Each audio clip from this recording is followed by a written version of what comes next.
ɓe rewi goɗɗum goo ɓe accimo ɗon kono ɗum ɗon ko mere ko ɗum waɗi fayda kontaka wa huwa kanko alhakim woni ñeeñuɗo alalimu gandu alhakim ko ete ñeeñuɗo alhakimu huwa alladi yadau l umura fi mawadi'iha ko waɗowo piiji ɗin ka nokku majji ka tawata tawa arɗoyne ha ɗo ko ni tigi ɗum woni hikma hakim ko waɗowo piiji ɗin no ɗi haaniri noon waɗa kadi kadi haani ɗon pellet allah kala ko waɗi tawa faljere laaɗo tawa ko ɗum ɗon tigi foddi alalimu kanko woni gando on kadi enen no woodi ganduɗuɓe ko oneni gandal men ngel ilmuna laysa ilman mutlaqan innama huwa muqayyad imma muqayyadun fi fannin muayyanin wa fi majalin muayyanin wa fi ma'lumatin muayyana enen ko wiyete goɗɗo ko gando taway imma wiye on imo andi fi tafsir ma imo andi fiqhu ma mo andi ɗum ɗo man joni a taway sa naɓirimo nokkugo taway no o anda hay hunde tawa noodi jannguɓe diina no andi fannuji diina ɗin fof siko hadis nabirɗamo ko tafsiru ko fiqhu ko usulu ko ka lugal arabia fof mo wawi kono naɓirimo ka physia e ka kimia e ka mathématique a tawa o anda hunde naam kono enen ilmuna nisbi enen gandal men ngal ko pourcentage ni telen ɗo himo andi kono no woodi ko anda amma allahu subhanahu wa taala huwa ya'lamu kulla shay'in himo andi kala hunde wa tabaraka alladhi lahu mulku samawati wal ardi senaye wodani tabaraka barkini senike laaɓi toowi alladhi on lahu no wodani mo mulku samawati laamu asama'uji ɗin wal ardi e leyɗe ɗen wama baynahuma e ko woni hakkude leydi ndin e kammuli ɗin wa indahu no ka makko ɗon kadi ilmu sa'ati andugol dargal ngal nde daroto e ko honno darorta wa ilayhi ko ka makko kadi turja'una woni ko yiltete ɗon hooto ton no jangira yurja'una no jangira woɓɓe goo qira'a gayre sab'iyya yarji'una bi fathi liya oɗo mo tawata no jogii ɗiɗo fof laamateeri asama'uji ɗin fewjugol ton waɗa itta e ka leydi ga laamateeri leydi ndin e ko woni hakkude leydi e kammu ngun ɗo no woodi kadi piiji ko woni hakkude leydi ndin e kammu ngun ɗo e koode ɗen no ɗo duule ɗen no ɗo e keneeli ɗin no ɗo ɗum ɗo fof ko kanko laami laamagol ɗum ɗo fof ko kanko andugol ko honde dargal ngal darto ko ka makko kanko tun fof kadi tagornen ko ka makko yiltototo oɗo toowi o senike o mawni wala yamliku alladhina yad'una min dunihi shafa'ata jeyaali ɓe noddata ko wona allah gaayi makko kanko allah ɓe jeya tefoore mana ɓe mara wala yamliku jeya mara alladina ɓen yad'una ɓe noddata ɓen min dunihi ko wona allah shafa'ata tefoore men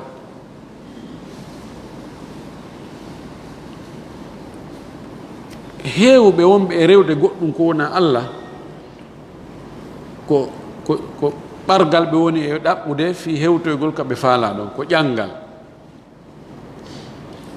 ko ɗum e aya to ɓe inni ma na'buduhum illa li yuqarribuna ila allahi zulfa min rewiraali ɓe sinati yo ɓe ɓattin men allah minen andina ɓe woni allah kono on andi on tigi be o bako nokku goo on tigi wata hewtoyde allah direct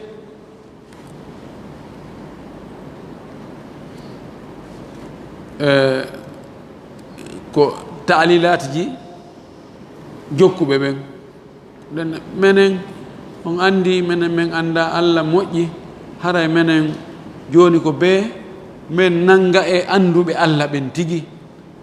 min ɗowra ɓen ɗon fiyo ɓe tefan men buy ko ɗum naadi ɗum ko fi ɗaɓɓugol tefoore ko ɗum naadi ɗum e humagol naadi ɗum e naatugol e laako yimɓe awa dow menen dow haray on tiyangani kemen o jokki laawol amen ngol hara o accitaali o jillindiraali o haray min hersidiroyta meɗen ɓaw menen kalana moɗon ka yaruɗon wo ko ɗon min yaroyta allah ɓe yaroy ka tawata no ɗum anni toon joni noon ɓeɓe woni e rewde kamɓe kadi ɓe heferɓe shirkoɓe wano shirkoɓe Quraysiyankoɓe ɓennu hiɓe anduno allah no woodi ɗum so a landikeɓe ko hombo tagi asama udin e leyɗe ɓe nayi ko allah tabi ko hono noon yo rewat ɗi sanamuji ko ɗiɗo men barkinoɗe tun ko fi yoɗi ɓattin men allah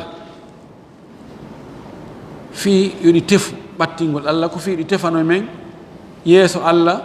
awa ɓeeɗo dow haray ko ni ɓe siforno ɓe no ittino ɓawen ɓe ko talibaɓe amen num ɓe no kelɗuno ɓeeɗo ɗo ɓe yanganno men moƴƴi ɓeeɗo ɓe fijano awa laawol ngol kadi ɓe jogiti ɗum muradu moƴƴi ɓe kurkino moƴƴi haray ɓeeɗo koyoɓe yaaru ka firdawsil ala to allah subahana taala wi ɓeeɗo ɓe jeeya nden tefoore woni ko malaikaɓe rewa woni ko jinnaji ɗi woni ko rawhaniyanko woni ko woni jeeya tefoore fes illa man shahida bil haqqi si wona seediɗo goonga ma illa ay lakin kono man shahida bil haqqi on seediɗo ɓen seediɓe goonga wahum ya'lamuna hiɓe andi ɓeeɗo ɓe tefoyay e duŋaye allah taban tefoore nden hino woodi yawmal qiyama tefoore nden hino tabiti ahlu sunna wal jamaa no jaɓi wonde yawmal qiyama nula ɓen tefay e annaba ɓen e yimɓe moƴƴuɓe ɓen ɓe tefay kono ko be tawa allah newna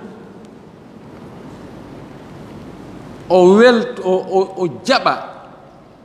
o newnana tefowo on o wele tefanteɗo on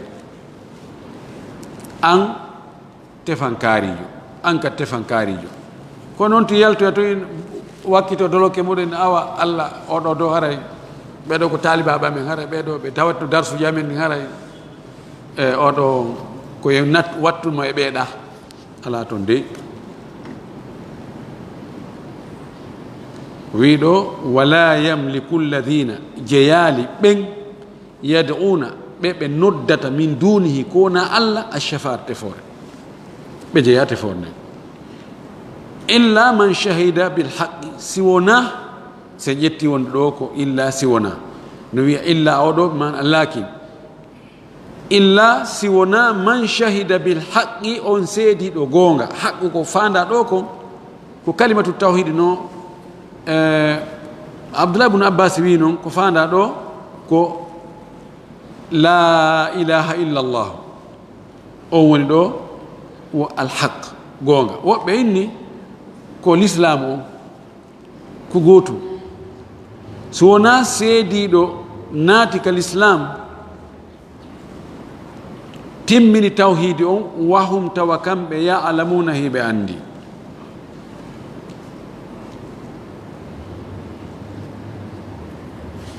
imamul qurtubi o addi ɗo o yaltin ɗo ka e ñawoore fi shahadaji ɗin sa seedoto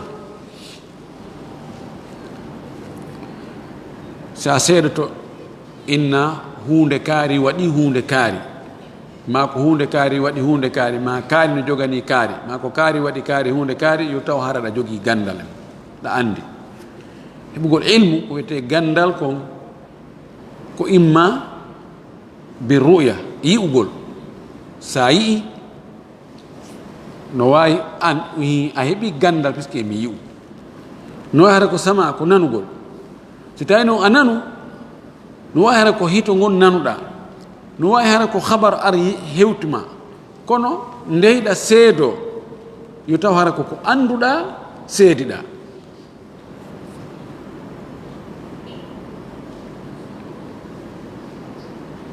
mana muɗum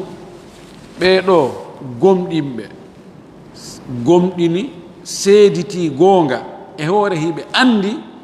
ɓeɗo ɓe tefay kono noon koye duŋa e Allah wala in sa'altahum wallahi si a landike ɓeɗo heferɓe makka wonɓe ma e dukude wonɓe ma e haɓude man halagam ko mbo tagi ɓe a wi ene ko mbo tagi on ko mbo jeeyi on ko mbo moƴƴini on la yaqulunna Allah ɓe innayi ko Allah de innayi ka haqiqa ɓenen andi ko Allah tagi men wona men tagi hoore amen wona ɗi sanamuji ɗi men rewata wona ɗi tagi men minen andi ɗum fa anna yufakuna ko honno noon ɓe firlitira ko honno ɓe pottidira e goonga afika ma afaka yani surifa ko honno ɓe firlitira ɓe pottina e gomɗingol oɗo mo ɓe qirriti wonde ko kanko tagi ɓe iblisa e faaleji maɓɓe ɗi ko ɗum pottini ɓe ɗo sina ɗum ɓe qirrike wonde ko oɗo tagi ɓe moodi ko on noon kadi fota e rewede o ɗum wati allahu subahanahu wa taala o tikku o wi mi tikki ko honɗum hayta mi tikka ana ahlugu wa yubadu gayri miɗo taga min goɗɗum ngo rewe harana min taguɗo hayta mi tikka ala hayta o tikka idan andi ɗo tawhidu rububiya dandoyta goɗɗo lette ñande dargal siko ɗon on tigi hatti o heɓani tawhidul uluhiya ma tawhidul ibada tawhid asma wa sifat tawhidul rububiya to non ɗum gaynata wigoto ko Allah tagi piiji ɗin fof ko Allah tagi tawi be kadi wi a ko Allah tun rewete ɗum ɗon kadi waɗa ɗum wona goonga tawa ko Allah tun rewata irrago wonde ko Allah tagi asamawji ɗin e leyɗele ɗen e yimɓe e jinna e nangue e koode e ɗum ɗo fof kono dewe ɗen ko hani hendade ko jonna ɗum goɗɗo goo o tawhidu ma ɗo oɗo ko ñolɗo golle ma ɗen bonni ko qirriɗa kon wa qilihi no jangira wa qilahu ɗinɗon ko qira'at sab'iya no jangira wa qiluhu on ɗon ko qira'a shadha e konngol makko ya rabbi ko an yo jeyɗo lan inna haula'i tabiti wonde ɓeeɗo qawmum ko ɓe yimɓe la yu'minuna ɓe gomɗinta konngol nelaɗo on o wulliti e jeyɗo mo on ɓay o waajike o gerdi o yi débat on ka fuɗɗi dow ga ɗo ngoɗo sengo fopp ko hakkunde nulaɗo sallllahu alayhi wa alihi wa sallam e yimɓe makko ɓe o nulano e mum o wuuridi e mum ɗum o ɗenɗodiri o gerdi waɗi débat ko ɗum ɗum woni e yewtude ɗo yayno ha tawi o inni Allah ɓeeɗo ko yimɓe ɓe gomɗinta tabannaɓe fopp woni gomɗinali kono wande ñande ɓe o wonno yewtude ɗon ɓen ɗon hari ɓe jaɓali ɓayno o anda ma'al on ko arota yeeso kon o inni inna haulai qawmun la yu'minun ɓeɗo ko yimɓe gomɗinta kono Allah subahana taala wi fasfah anhum yaafuɓe tertoɓe assafhu huwa al afu huwa tark utrukuhum wagol wiɓe salam kisiye wiɓe jam Allah defe en jam fa sawfa ya'lamuna hiɓe jogui andoygol no ari qira fa sawfa ta'lamuna on anday donc o ewni ɓe o fewte maɓɓe wiɓe on andoyay goy woɓɓe inni o aya ɗo ko montiraɗo ayatu sayf kawino khuduhum waqtuluhum haythu taqiftumuhum wareɓe soppidire wartidire gerte ɓe wi ɗum ɗon monti wigo joni awa men tertike on awa joni haray e waɗen sesel fe woɓɓe ni o aya ɗo ko muhkam o montiraka ayatu sayf ko woni fewndo ɗon on sa tawi ko kamɓe ɓurma doole fasfah anhum wa qul salam awa gasi joni haɗa joni e ndaaray kono ɗo o ko fewndu ka tawata julɓe ɓen no so'i lo'ugol préparation maɓɓe on kelɗa si fewtodirgol e gaño o ɗon yoɓe goltiri oɗo aya fasfa anhum wa qul salam si ɓe tawoyi fe hefere ɓen bewi falama yande e maɓɓe ma falama sakkade ɓe ka diina maɓɓe tawi ɓe préparé moƴƴi ɓe wawi dartade ɗon haray yoɓe ƴetto o aya to piyonira no wawi ko ɗum ɗo ɓuuri sellude e ko waɗa tafsir on kon ko alhaali wona e darede si tawi ko ɓurata nafude fewno ɗon kama al ko arata ko yeeso e boneji ɗin ko watte ɗum wasana dara e hakkude en ukkoto ka en dartoto taw julɗo on wona yo maƴutungo unto ka tawata no gasa ko si o accino ɗon ko ɗon ɓurano moƴƴude hara o darani o calculali résultat ji yaltayri ɗin o darali ƴawrolgal ngal on tigi dara e untorgal kono dara kadi ƴawiroygal ngal wona yo on tigi wontugo untike so daari o tawi fewno ɗon ko woni ko ɓuri moƴƴude kon ko fasfa anhum wa qul salam yo gollitiri ɗum ɗon so tawi fen ɗon koye wakkilo ɗen o wakkilo piiji ɗin on tigi waɗay dirasa o janggay waɗa étude o daaray ɓayi ko l'islam woni haɓande koko nafata l'islam kon o watta nawigol to min mi waɗay no waɗi wo woodi julɓe goo ko noon wayi no gerdi o mi yon to min mi waɗa kon faala kon min mi waɗay ɗum ɗo la wona noon ndaaro ko tawata ɗum ɗo maslaha on ko ɗum ɗo ɓuri moƴƴude wota ittiri bone ɓurɗo mo mawnude yentori allah subahana wa taala yo allah faami dina kam faamu selluɗo o arsi kan kadi gollitirgo jaɓanen ko golɗen kon wa akhiru dawana an alhamdulillah rabbil alamin wa sallallahu wa sallam wa baraka ala nabiyyihi al amin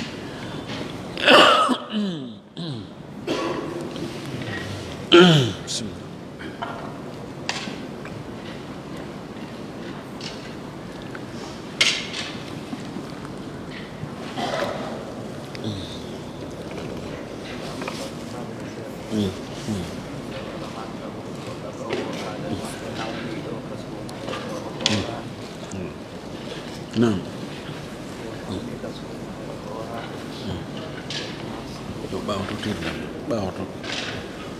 نعم oh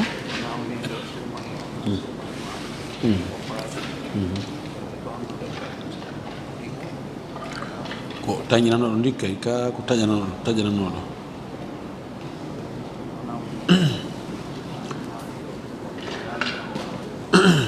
ɓeɗo ɓe landi goɗɗo nawno ka suumaye ɗo o wawali horude ha o lutti e nawnare nden haray ko honɗum kamɓe musidɓe makko ɓen ko honɗum ɓe watta koyeɓe yoɓanmo ka koyeɓe ñamminanmo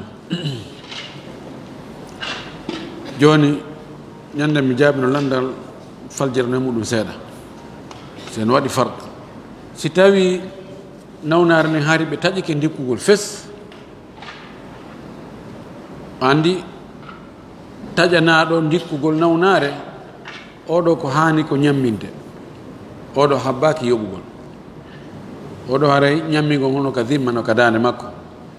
si tawi ɓe taƴino fes wiya oɗo ndikkata nde nawnare ɗo hays ko ɗum ɗo ko tañinaka fodde ko neɗɗo andata kon o ndikkata oɗo so maayi ko yoɓe ñamminamo ko waɗi mo hanno ñamminde si tawi ko tañinanoɗo ndikkay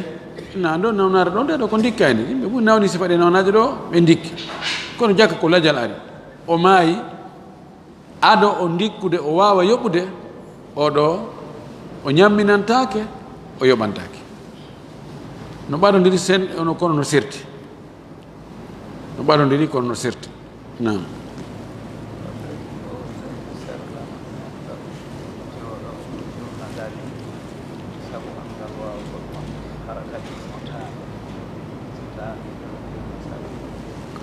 ɓe landi yani si tawi taamiɗo no wawi julnugol salliguiɓe nam ko ɗum ɗon selli konguɗi karama ko ɓen ko wonde taamiɗo no julna salligiɗo taamiɗo on ko on to cippi ha o taami si tawi charte ji ɗin no selli koye alquran o cippi salligiɗo on ko on to cippi o salligi koye alquran ɓe fof ko alquran ɓe cippi mana ɓe fof ɓe fota ter hada taabada allaha bilwudui wa hada taabada allaha bitayammum fala farqa ɓe landi wo so tawi jooɗiɗo sabu nganto mo wawata darade si tawi no sella ka o julna wawɓe darade ka sellugol no sella ko on to yeddodira kamɓe wawɓe darade ɓen ko honno ɓe guerdata ko yoɓe jooɗo ka ko ɓe daro jumhur en yaari wonde ko yoɓe daro wa qumu lillahi qanitina darane allah ko on ɗoftiɓe ko on yankiniɓe kamɓe hiɓe wawi darade ko kanko woni wawata darade idan kanko mo jogui ganto kamɓe ɓe mara ganto ɗum ɗo woni konngol jumhur imam malik shafii ahmad abou hanifa imam ahmad e ahlul hadith badu ahli hadith ɓeɗo yaari wonde koyoɓe jooɗo dalil ji ɗino waɗi taarjur kono fayda konngol ɓeɗo ngol fi kala woluɓen ɗuuɗa kono ko ɗon ɓuri nanade nelaɗo men sallllahu alih w sallam o maaki si tawi almami on julni on no dari juule hiɗon dari si tawi o julni on himo jooɗi jooɗe on fof juulon aray ko ɓuri hande kon ko yoɓe jooɗo ɓe julnon allahumma sina hara o fuɗɗi julde nden himo dari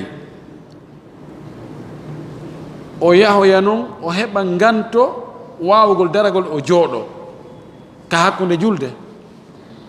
ɗo kamɓe ɓawɓe yoɓe konti daragol ngol ɓawi ɓe fuɗɗuno makko heɓe dari ɓe konti daragol ngol taɓe jooɗo kono amma ibtida'an o ar kanko tun o jooɗi o wawata darade few ma ko boofojo ma koyɗen no ɓuuti ma no wayi wo no wayi o ari kono fuɗɗagol julde nden himo jooɗi ko kamɓe kadi koɓe jooɗo ɗo ngol ɗo konngol ɓuri jiccinde daliji ɗin no metti fi mum so ndaari ibne abdilbar mo yewti fi muɗum yewtere luggunde kono min ko golɗo konngol mi ƴetti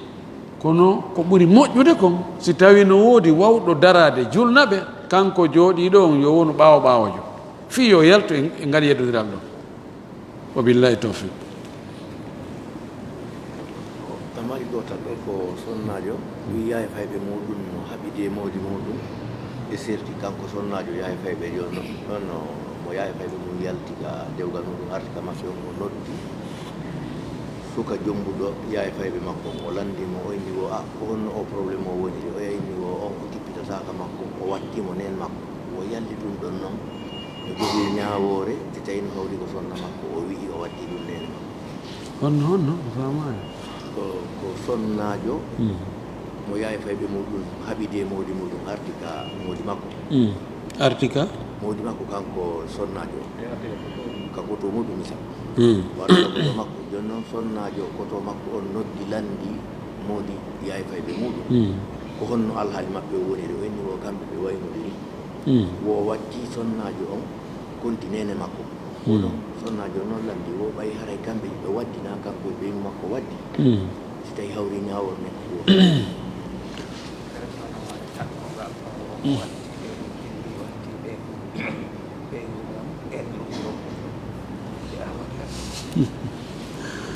ɓe goɗɗo landiɗo mo wi watti ɓeygu muɗum biro mum kono na kamɓe wadde ko kanko e goɗɗo goo wi ene ɓeygu ma o ariga men famanade ko fi honɗum ko honɗum waddi on o inna noon on ɗo min gayni mi wattimo o wi o wattimo biro makko kono na sonnajo on ɓe ɗenɗodiri ɗum ɗon so tawi ko kanko e sonnajo on ɗenɗodiri ko gootum ko gootum ala ko sendi few woni ko kanko e goɗɗo yewti eɓe yewtude goɗɗo inna kanko wuri ɓeygu makko vraiment ɓeygu makko no wanni wuri o wattimo biro makko ko gootum e so fewtimo inni mi wattima biro am ko gootum o ɓe lanndi ɗo jooni si on tigi inni wattiimo enndu yumma makko ndu haray ko wonɗo ñaawore nden ko gootu si o wi o wattiimo junngo yumma makko ma koyngal yumma makko ma honndu yumma makko ma hoore yumma makko fof haray ko zihar ko nanndingol kala jusu oɗon ɗo ɓuri selde konnguɗi karama koɓe sina hara koko waawi iwde e neɗɗo on tawa musalima siko feɗango ma sukundu o inni o wattimo sukundu yumma makko ndu ma feɗango yumma makko ɗo ko ɓuri sellude kan konnguɗi karama koɓe wiyata ko zihar kono kala ko tata si ittama muusay e neɗɗo on si o nandini yumma makko e ɗum ɗon haray e ka jumhurul fukaha haray konti ko zihar no woodi noon ɓe jaɓa ɗum zahiri an koɓɓen e woɓɓe goo ɓe innino ko so wi o fo o wattimo biro makko kono ko selli kon kala teral e biro makko so wi o wattimo ngal teral ɗon haray ko gootu haray ƴetti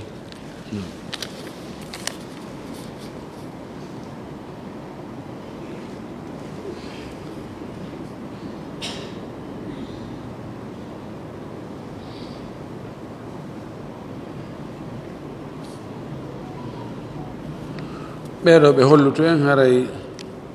wonde ɓe jibinana boobo eɓe torani mo yo Allah fewnu mo e laawol ɓurgol fewde ngol tori en enen e julɓen fof barakallahu laka fil mawhubi lahu wa shakarta al wahiba warzugita birrahu wa balaga ashuddahu torki Allah yo Allah wurnu mo Allah waɗa barke e makko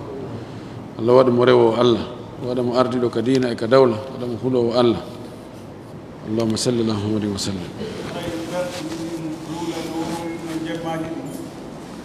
ان شاء الله darsuji ɗin ɓayen fuɗɗiti kedi ɗo e ndiyan ɗan ɗuɗude inchallahu darsu ɓe ka wowuno ɗon sina hara ngan to heɓoy ka wowi ton hara enen en heɓli inchallahu yawgol jangguino ka woɗɗe jangguino ɗen andi tenen talata alarba alkamisa ko ka juulide men ɗo e juma on ko lamban jikka savane ɓenda takko radio bonheur e aseɓe on ko demdu laato ka juulirde nasru e ala on ko juulirde sincuru ɗon kono yen ɗon ko ñalorma kono noon na e o dimanche arowo ɗo haray so tawi en waɗowe ko yeeso si wona hara ko nganto heɓiroytelen ɗen cenɗe toon haray ko en pré lannalta humpodirde e maɓɓe ɓe fof inchallah ɗo e janngo ara humpodiri inchallah janngo en anndinayi so tawi to laattoma si laattaka